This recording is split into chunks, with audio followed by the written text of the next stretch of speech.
Welcome back to the channel. Here we say the things people think about but never talk about. Today we're diving into something every migrant feels, but almost no one explains: the hidden rules of corporate Australia. When you migrate here, everyone prepares you for the paperwork, the visas, the English tests, the endless job applications. But no one prepares you for the other side of the journey. The unspoken rules, the invisible expectations, the unwritten codes you only discover once you're already inside. And if you're African, those rules don't just exist, they hit different. They shape you in ways you never saw coming.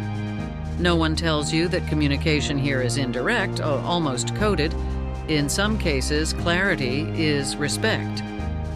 You say what you mean, and people appreciate the honesty. But in corporate Australia, that same clarity can be read as blunt or even confrontational. Some people can even call you angry, so you start learning a new language. Not English, but how to speak around things. You read between the lines. You decode the "that's interesting." You understand that a polite smile might actually mean we're not doing that. And slowly, almost without noticing, you begin speaking less, measuring every word, softening your tone, and smiling more than you actually feel, because you're trying to make everyone else comfortable.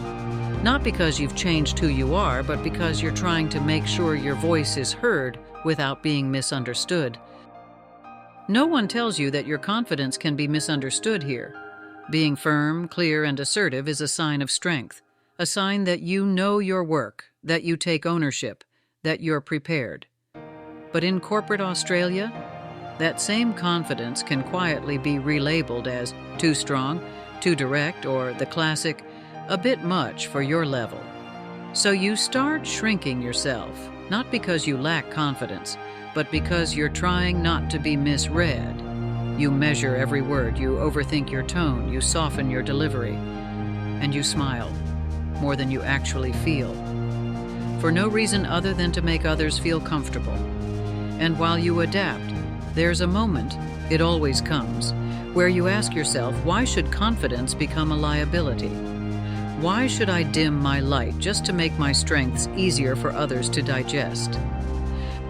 And then there's the accent, the thing you carry everywhere, no matter how fluent you are. You'll see people tilt their heads when you speak. You'll hear compliments like, "You're so articulate," or the familiar line, "You speak really good English," and you smile. Not because it's new, but because you've heard it 100 times before. Your accent becomes both a marker of difference and a reminder of identity. No one tells you that being new makes you cautious in ways you never expected. You start speaking less, not because you doubt yourself, but because you're scanning the room, trying to understand how things work here. You rehearse your ideas in your head before sharing them. You weigh every sentence, you calculate how your words might land, because one wrong tone can change the whole conversation. And yes, sometimes you stay silent. Not because you have nothing to contribute, but because silence feels safer while you learn the rhythm of this new environment. That silence becomes your shield, your way of navigating unfamiliar waters until you understand the currents well enough to swim on your own terms. But here's the part no one expects. With time, that caution transforms into clarity. You start speaking with intention. You choose your moments. Your voice becomes sharper, stronger, more strategic, and when you finally speak, people listen, because you've learned how to make every word count.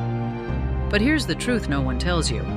Migrants bring something rare into these organizations, a resilience shaped by leaving everything familiar behind and still choosing to rise.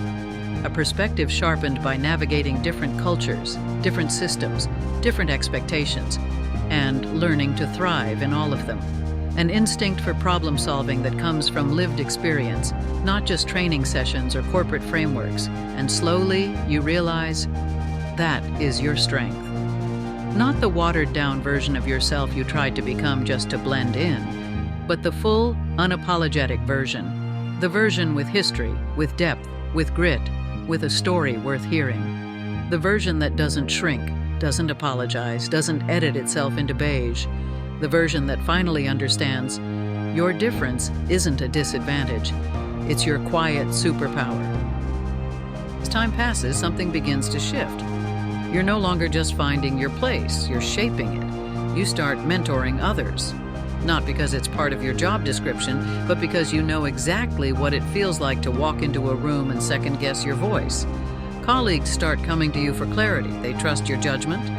They rely on your calm. Your insight becomes the thing people wait for, the perspective that connects the dots no one else saw. And before you even realize it, you've built quiet influence, the kind that doesn't chase attention but still shifts the energy in every room you enter. That's when it hits you.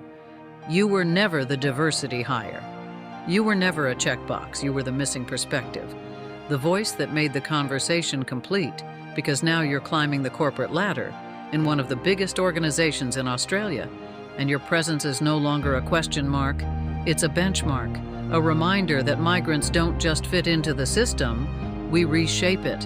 And to every migrant navigating corporate Australia, your story, your accent, your journey, they are not obstacles. They are your power. They are the reason you see things others overlook. They are the reason your leadership carries weight. This is the part no one explains, the part you only understand when you live it. But hear this clearly. You are not alone. More stories, more truths, and more real experiences are on the way. Subscribe if this speaks to you, because your voice deserves space, and this is where we make that space.